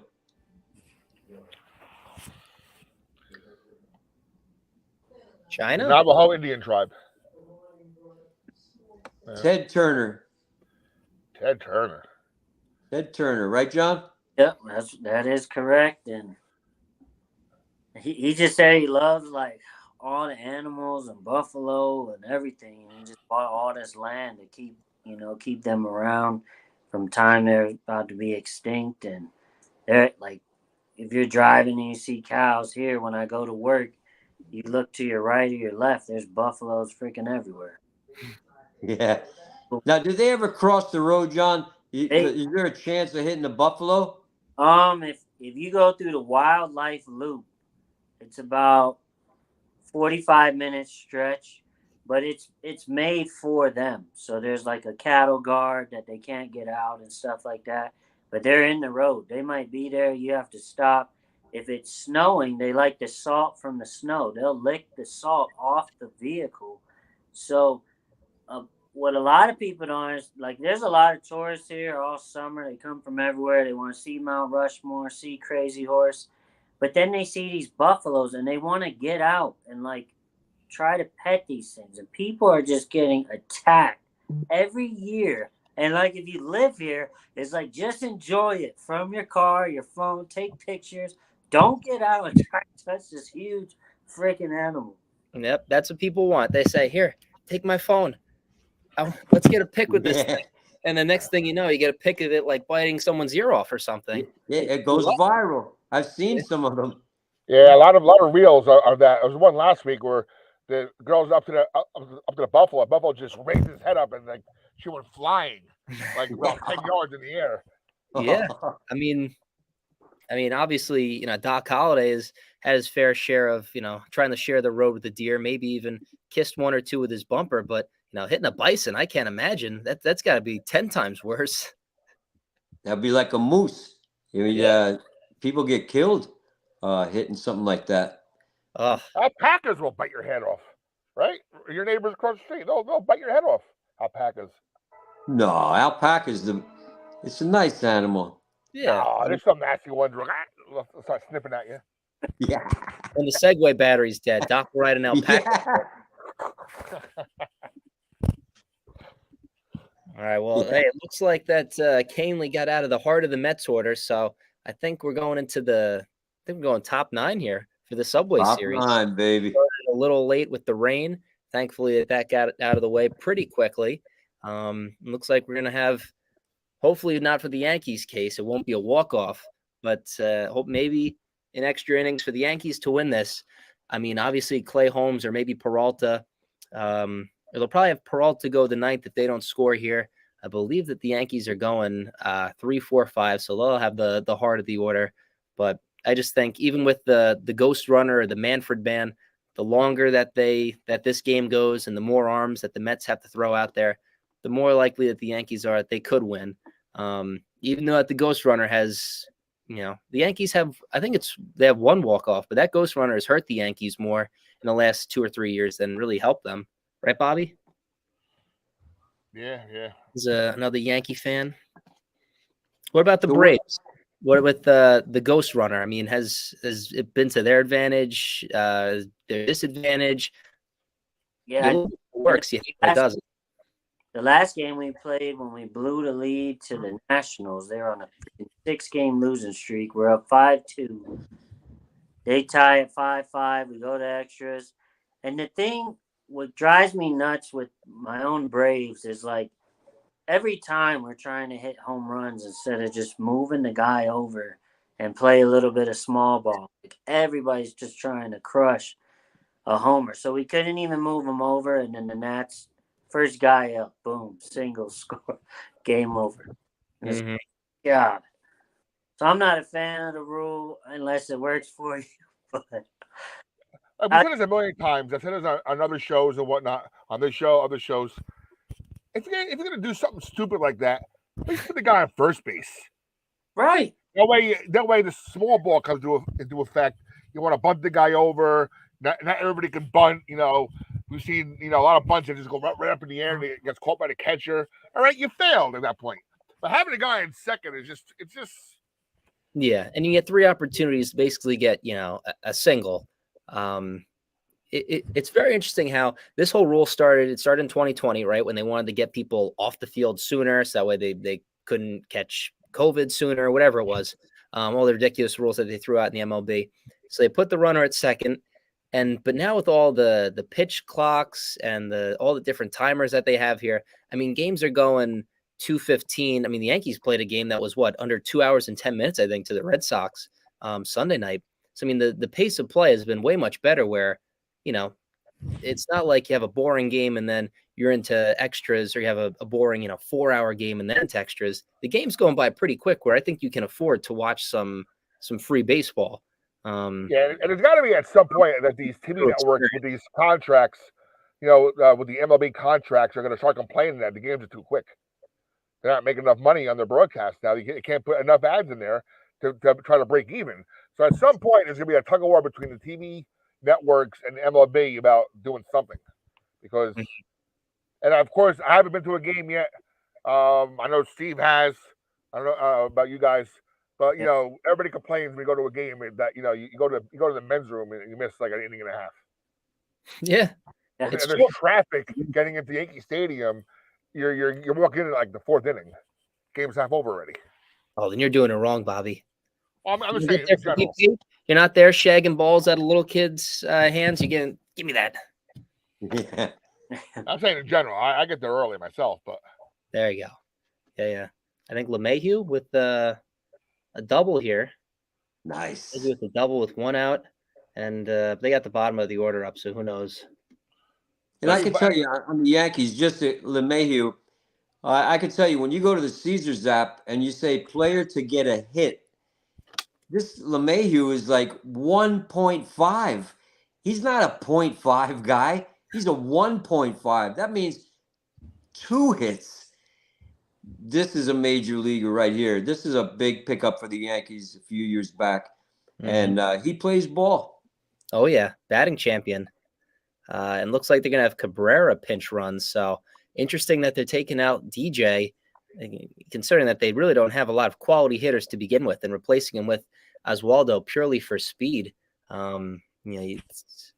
If they go into extras, that's going to really kill them because Oswaldo's done nothing with the bat. So, and DJ is obviously DJ, despite the fact that he hasn't been hitting as well. But another thing that's been wrong with the Mets, closers, right? I mean, after losing Diaz, it's been pretty good so far between, or at least with Robertson, who's been rock solid. It's been more Ottavino. But once that whole Edwin Diaz thing started, just the whole season never felt like it had a chance. And let's go right back from baseball, right back to golf for just a second. And it kind of mirrors the baseball with the money and Bobby talking about the time of the game and less advertising and trying to fit everything in and make the money out of it. But one thing why they rushed this deal, in my opinion, with the LIV and the PGA is because they saw the numbers right away. People weren't watching LIV golf on TV, and people really weren't watching the PGA. So they said, let's combine them and we'll get the numbers. We'll have the best golfers out there. And they're trying to make a big push on this now. And I don't know. There's a big golf world out there, but you rock the boat right here. So they're going to have to make amends somehow. Oh, yeah. I mean, LIV could have gone on for 300 years. They don't care about how much money they lost. But in the end, they wanted to at least get a buyout. I think this was all part of the plan where you start a rival league, and whether it was kind of absorbing the PGA, where the PGA goes under and all these players go. But even if that didn't happen and, the LIV took down the PGA, the next best option was to, have a merge, and all of a sudden they have a piece of the pie.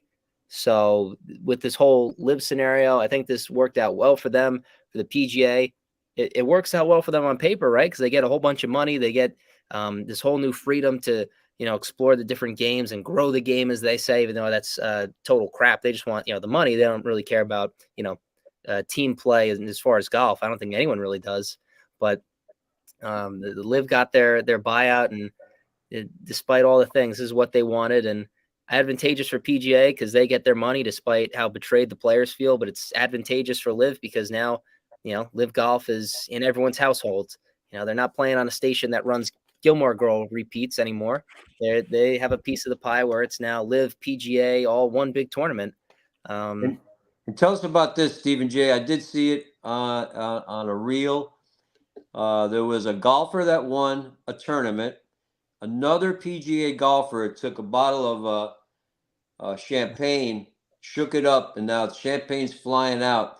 Now that PGA golfer that had the champagne in his hands was then tackled by course security. Yep. That was amazing. Tell us about that. He got drilled too. On the green, no less. They got to pick that divot out, right? Isn't that what they have to do? I mean, despite how bad of how bad that the security guard botched it, you got to give him a raise, right? I mean, going in there and just absolutely laying out for that guy, shows how much he cares about his job for a little, rinky-dink tournament right before, in Canada, no less. Oh, he did get laid out, and I have to find the name of the golfer. I forget, but yeah, I'm sure that's not what he was expecting. And they're golfers too, right? They're not football players. They're not basketball players. They're brittle. So a hit like that could have taken them out of the U.S. Open. Whoa. So what happens to the security guard, Stephen? I mean, I think it would only be fair if you could put the security guard out on the range, and the guy who got tackled gets one free drive right at him. And if he hits him, he hits him. If not, you missed your opportunity. I think that's what you do. But I would hire him as a personal bodyguard, right? Just a little tournament in Canada, and that's not the Canadian spirit right there, right? Aren't they supposed to be friendly? Why is he tackling players that got a bottle of champagne?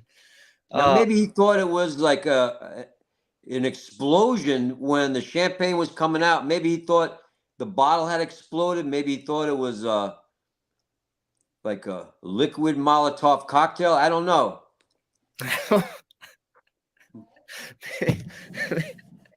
Maybe. Or was he looking for a photo op? Was he looking for a video to go viral? He got it. Oh my goodness. It's never ending with always a story. And looks like right here we got back to baseball is the Mets have nearly tackled their chances on the season. It's 3-3. We got runners at second and third, 2 outs, top 9. And we got Willie Calhoun. I think Calhoun's pinch hitting. I think Calhoun is pinch hitting. I could do the Sterling if you want. It'll be a 1-1. Throw it away. And the throw Watch is out, John. Here comes the foul ball.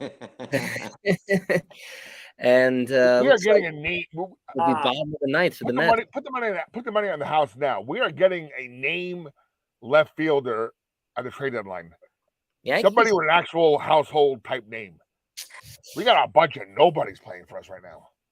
I am, as long as the rotate. I think Jock Peterson is the favorite in the clubhouse right now. They'd be a Yankee, in a month. I'm all for buying in. Considering the Yankees gave up a lot last year. As long as we trade for someone that's not from Oakland, I'm fine. Oh, yeah. Oh. I'll tell you though. Before you mentioned Jordan Montgomery, he's not doing too good this year. He's not. The Cardinals in general aren't doing good. Oh my goodness. You want to talk about, a team that's completely fallen flat on their face. And, there have been teams like, you want to talk about the Mets, you want to talk about the Padres. I think the Cardinals are right up there at the top of just teams that have, made a complete, I think dumpster fire is a little too harsh, but, with the roster that they had, it's almost up there with the Mets. I mean, you have 3, silver slugger players on that team, and not to mention that their pitchers aren't half bad. And it's a weak division. I mean, that division's kind of like the AL Central, where I don't think anyone has a winning record. It's the Cardinals. They're also in there with, the Cubs and the Pirates, and no one really knows where they are. And they're in 5th place right now. So the Cardinals in general are the top of just, teams that went from, have fallen from grace, considering that what we were expecting them to be. All they did was add during the offseason, right? Contreras and, a couple different pitchers. So who knows? What are we thinking for the Mets bottom 9? Are they walking it off? I feel like there's an anticipation here where we have to stay alive before the game ends, right? I think that's what we're all kind of waiting on here. We'll be here a while, it looks like. Unless someone throws it away for the Mets. That's what the guy told me. Go ahead. I was going to say, you guys, any football news? Anything going on? Any hear of any news, John, with your teams? So latest football news for me was the Dalvin Cook got released by the Minnesota Vikings. Nobody's picked him up yet. Saquon Barkley's still holding out. DeAndre Hopkins has took some visits but hasn't signed anywhere yet. James Robinson being cut by the Patriots. They just signed him, and now they cut him. So that's why I'm sorry. I'm sorry, Saquon. That's why you're not getting paid, buddy. You should have took the $13 million in March when they offered it to you, because you ain't getting near that. How much less, Bobby? How much less did they offer him? Well, you offered him, $13-something million. You said no, and then they pulled the offer. And now, I heard they offered him less. I heard the next offer was even less. Well, the franchise tag is like 10-something million, but still too much if you ask me, because he had James Robinson now for nothing, Right. Even my biggest point of contention all season is Rashad Penny, who went to Philadelphia for like $1 million or something. And Josh Jacobs is holding out as well.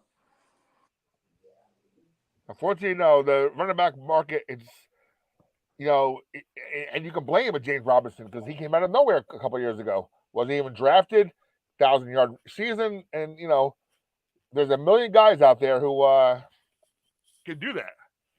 Yeah, Saquon's a special talent. I'm not saying he's not, but when there's so many other places you need help with, and to put salary towards, I don't know. What do you So got, Steve? we just had McNeil nearly end the game on a ball to the track. Now, Bobby, if I asked you who would be pitching right now for the Yankees, the only guy in the bullpen that makes me sick to my stomach, who would that be? I think you know this, Bobby. I mentioned it before. Don't we have the best bullpen in baseball, though? Don't we?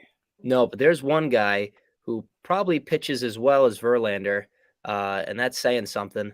And one guy who is just absolutely the bane of my, and that's Albert Abreu, Mister. And he is on the mound, and he's been known to blow a game or two. So I'm not feeling too well about this right now in the bottom of the ninth. But as far as Saquon is concerned, I forget who said it, but he definitely was a fool to miss out on that $13 million contract. I get that they want to reset the market and they kind of want McCaffrey and Henry money. But the fact is, when you're Saquon Barkley, who's I think in 3 years has played at like a total of maybe 1.5 seasons, durability has not been, a friend to him. So especially now, Josh Jacobs makes sense. Josh Jacobs led the league in, I think, rushing yards and total yards from scrimmage. All right, and he's a couple years younger, right? I could see giving some money to. Yeah. Saquon, one more hit, and his knees goes down again, and he's done. I mean, yeah, he should get something. Don't get me wrong, but for all we know, the kid we drafted in the 4th round, or Gray, could be a stud, right? And do the same thing as Saquon does for a hell of a lot less money. Yeah, I mean, and I've said it before on the show where I think that the running back position is probably the least important position in the NFL. I think that the guys who get paid, there's only 2 or 3 guys at max who can get the who we got here, John Jones. Yeah, John's a buddy of mine. He used to do some stuff for me. His son, a big Met fan. Oh, poor kid. Man, there's still time. There's a little delay, and the Mets won. Maybe there's a delay, like a 5-minute delay up in Calicoon. Did the Mets win, Steve and Jay? Not yet. No. Like I said, if we're waiting for the Mets to win, this broadcast can go maybe 48, 72 hours. But I got an Uber at 6 a.m. coming to pick me up. So we have I still got a pack yet. So we have let's hope it doesn't go that long. No. But I tell you though, getting back to Dalvin Cook, I think Dalvin Cook has the ability to change a team's forecast for the season. It looks like he's going somewhere in the AFC East. Could be the Jets. A lot of rumors are saying the Dolphins, so we'll see. Dolphins or Buffalo Bills with his brother. Dolphins, possibly Bills. Bills haven't really been known to go for a running back, but that could all change. They need a running back. Mm-hmm. They need to keep the ball. I'd say you got to keep the ball out of Josh Allen's hands, but you need some. They can't keep passing 4 downs every time. Mm-hmm. Like what kind of happened in the last season. Yeah, I think he benefits from Miami, especially if Mike White is in there. They're very familiar with each other. We almost went a whole show without obligatory Mike White. Had to slide it in there. I haven't heard the Cowboys too. You won, Mike White. Mike White. There's got to be. We got to get Doc. I gotta remember to download a picture of Mike White every time Doc mentions it. I'll post his picture up on the screen. Yeah. The obligatory Mike White reference. Maybe I saw that the Cowboys possibly could be an addition, and they let go of Zeke. Zeke doesn't have a team, right? We got some well-known running backs, especially if Saquon hits the trade block. A couple well-known guys who might not be. Oh, as the Yankees get out of it, Abreu with a strikeout to end the 9th. Nice. Like we'll have a Manfred Ghost runner, baby. Ghost runner. That was the funniest thing I think I heard all season. Now it's officially called the Manfred Man. The Manfred Man. You like that? Ridiculous guy on second base. I know John's a big Giants fan, so yeah, Cowgirls. I agree. Yeah, and we'll have Volpe, Bowers, and Stanton, I believe. Oh my So God. not a bad. We'll be cycling around to the top of the order at least, and And there'll who probably be Ottavino to who start. goats? I think Who so. goats? That would be the 8-hitter, I believe, is Calhoun. They might pinch hit for him, but taking a look at the box score here, just to double check. I don't think the Yankees really have anyone else that they can toss out there. Whoever the Might last be. out will start off on second. So it was Okay. Calhoun who got the out because he pinch hit for Trevino, but Higgy was the catcher. So I guess Higgy's going to start on second. So not really a speedster there. But I say Volpe gets at least a double here, puts in the runner, puts the pressure on the Mets. And if the Mets want pitching, he just retired. He played for the U.S. For Italy in the World Baseball Classic. Matt Harvey, go for Matt Harvey. Come on, if you want age on the team, you add to the 40-year-olds. Come on. we need one more Italian in New York City. We can get there. Come on, bring in Harvey. And what channel's the game on? I'm trying to get the game on. Is Yeah. the game anywhere special? it's on ESPN. Yes. So no, thankfully okay. we don't have to listen to the A-Rod broadcast of it. We have a couple better guys on the call. I think we have David Cohn, who does a good job on the call. And then Carl Team A-Rod. good play-by-play. But I think Ravitch was or A-Rod and Vergasian. Those were the two guys that made baseball pretty much unlistenable is on the ESPN broadcast. But yeah, we head to the top of the 10th here. Just kind of round out what we were talking about with the Giants.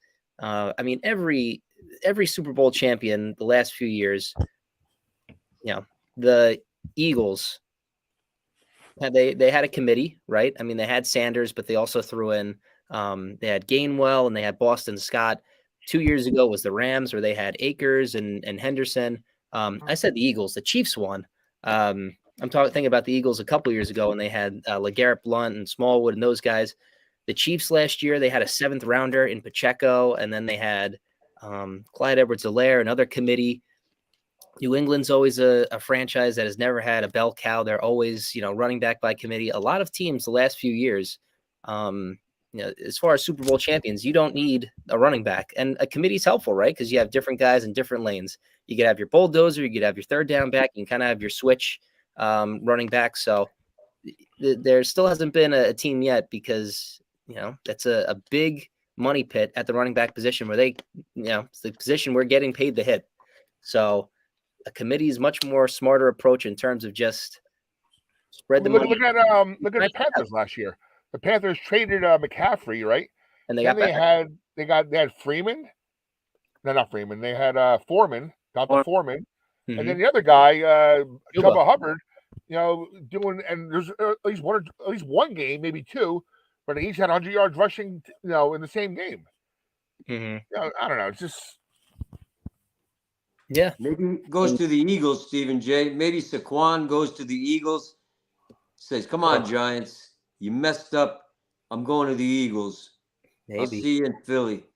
Well, you know what it is. It's like, all right, they want the guy to sign the tender, play the 1 year out, and see if he survives. Because if he doesn't survive, go, ooh, okay, that worked out well for us. If he survives, okay, he does well. You never forget, you have a whole new regime now, and they have their way of thinking. Hopefully John Mara doesn't step in and become all sentimental and say, "I want Saquon here."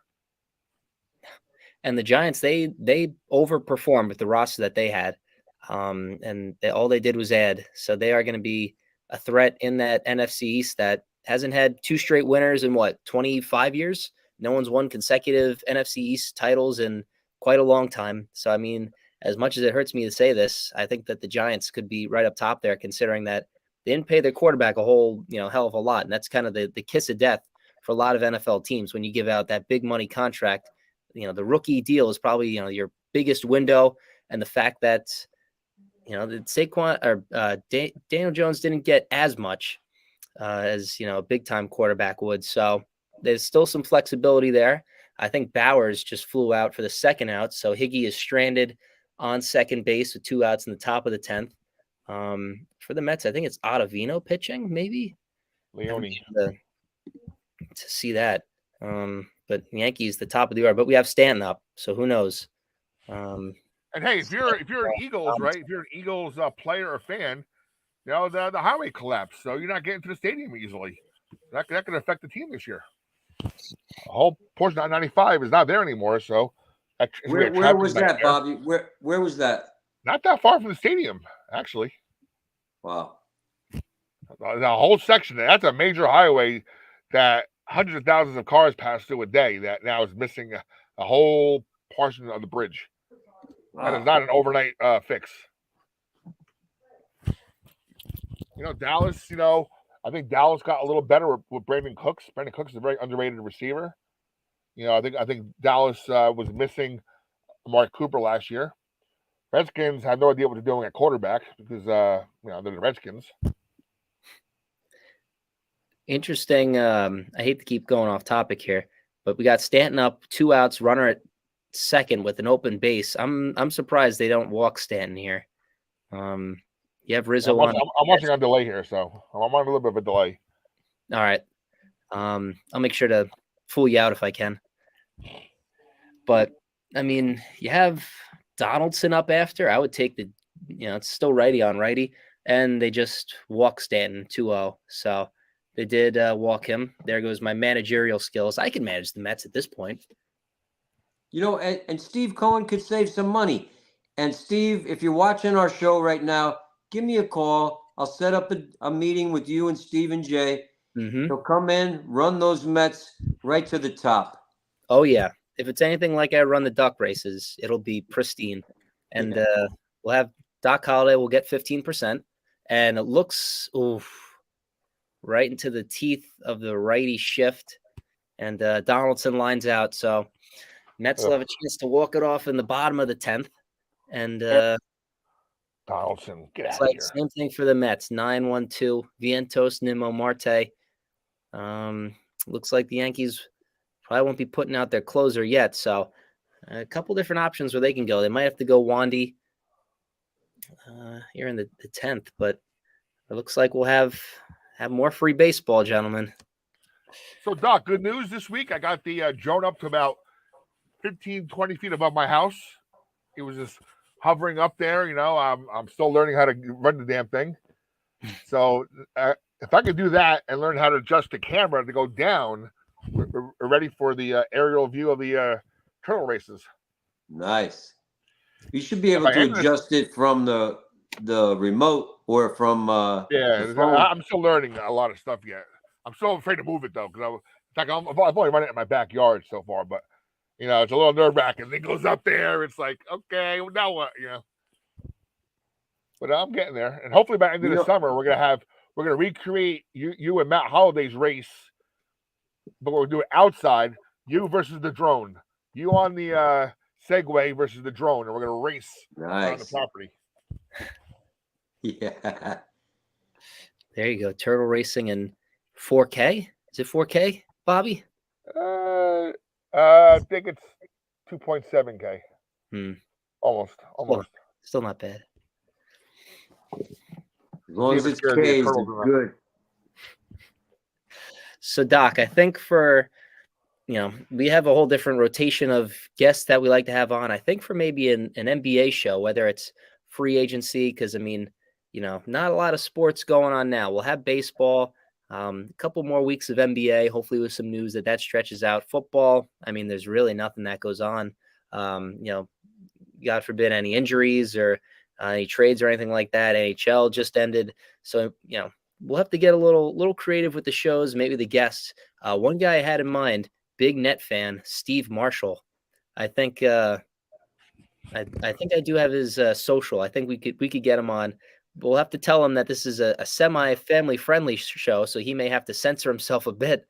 But he is a Net fan like Bobby, so I'll try to contain myself and not bash on them too much. But I know Tommy Walker said he'll come on the show. Yeah, for I'm a big Mets fan. Oh yeah. Well, in a few weeks we'll be doing live shows. So well, 2 weeks today. Should be our first And live show. Adam, a big basketball fan. He goes to all the events. He's big up on the draft, and I'd like to get him on one of the live shows as well. Adam, and maybe even Tess, 101 years old. Yeah, we'll ask. We need some tips, right? We want to know the secret. I guess it's pickleball. I guess, right? Maybe I think it's pickleball, but here's someone, Tess. If we could get her on the show, that's someone that has seen quite a few ball players in her day. She's gone to quite a few games. You're talking Lou Gehrig, Mickey Mantle, and Roger Maris, all the greats. Yeah. She's I'll tell you seen. guys, nothing I'm gonna. Well, I think I'll be back next week. But I think conceptually in my head, we start doing our live shows at the Villa Roma. We're gonna have a live microphone in the audience too, so they're gonna ask us questions live during the show while we're there. Get a little interaction with the guests. Nice, and then we could put up a screen. So if John's going to be here for 5 days, but on the other weeks, and then we could have the people on the screen as well, right there. Oh yeah. From around the world. We'll the guy said, "Where's the show from?" Villa Roma. I said, "No, it's from around the world." All around the world, and I mean, considering that, what was it? We did the college football show, and we had a whole crowd around us, Doc. I mean, we had 20, 25 people around us just kind of talking and going back and forth with us. I think at some point I was bashing the Penn State team. I was bashing the Nittany Lions for some reason. I was bashing Penn State, and then just this big butch guy just right across from me, he goes, "I'm a Penn State fan." And I said, "Okay, I'll stop talking." It takes a lot for me to shut up, but a big guy like that can probably crush my head like a grape. I decided to maybe stop talking about the Penn State team, but that was a fun show, especially in the audience. And do we have what's like Joe Causey's team, someone like that? Is he a baseball fan? All these different people. He's a Mets guy. I think he's a Mets guy. Mm-hmm. We have to ask Joe. Joe's a big bocce player. Joe plays a lot of sports. He plays tennis, table tennis, pickleball. Yeah. I would have Joe as a pickleball partner anytime. He's got the height, the reach. Oh, yeah. Unbelievable reach. Oh, yeah. Covers a lot of court for sure. But I think we definitely have to have Tess on. And think about this, how remarkable it is. Tess is 101 years old, but she still hasn't seen a Nets championship. That is really something. Oh. That is, man, that's something. Maybe on the bucket list. She did say she would love to see the Nets win. Mm-hmm. But I said, Tess, I don't know. It's going to be another 101 years, I think, Doc. I think so. Yeah, that's true. There's Mama G going to put my laundry in the dryer for me. Mama G. There we go. Little cameo. Yeah, shout out to Mama G. Mm-hmm. You're live on TV right now. Live in front of thousands. Because I'm live on the air. Yeah. Mama G. Mama G's going to have a party tomorrow. Hi. Mama G. Well, I had to go that way, by the stairs. That way. She's going to have a big party tomorrow. When Bobby leaves, when the Uber comes at 6 o'clock, Mama G's going to be dancing around. Hold on 1 second, real quick, guys. I'll be back in a second. All right. Hey, so we got the bottom 10. We got one out. Yankees made a change for the lefty on lefty matchup. They have Nick Ramirez going up against the lefty Nimmo, and then I think they'll have Marte go from the right side. High fly ball to right field. Can they track it down? That's the game right there. Oh. No. Game? Yep, and that's the game. The Mets walk it off, and oh hell, bad. So I go off the air and the Mets win. Yep, that's what it was. A very, very poor. If you watch the replay, I mean, he let it drop, but Escobar didn't even get a jump. Escobar thought that the ball was caught because even the right fielder, I think it was Cabrera. I think it was Bowers, maybe. It was 61. It was 61 in right field. I think it was Bowers. Yeah. So, I mean, he just let that, even if he couldn't get it, he let it drop, but he didn't even make an effort to run it down. I have to look back at the replay. So it looks like we split the series. Walk off today, a heartbreaking loss yesterday, 7-6, a game that they really shouldn't have even walked off. I mean, the fact that, they were up 3-1 and poor defense brought it back. Nimmo's the star, so I'm sure he'll be running around in circles like a little 12-year-old. It looks like Bowers just kind of lost it. I know Marte in right field, Marte was having some trouble tracking it down the lights in right field. Looks like same thing for Bauer. So looks like we'll split the Subway Series this time, and I think we'll be back in July for another 2-game set. Yeah, I think August is when we play the Braves.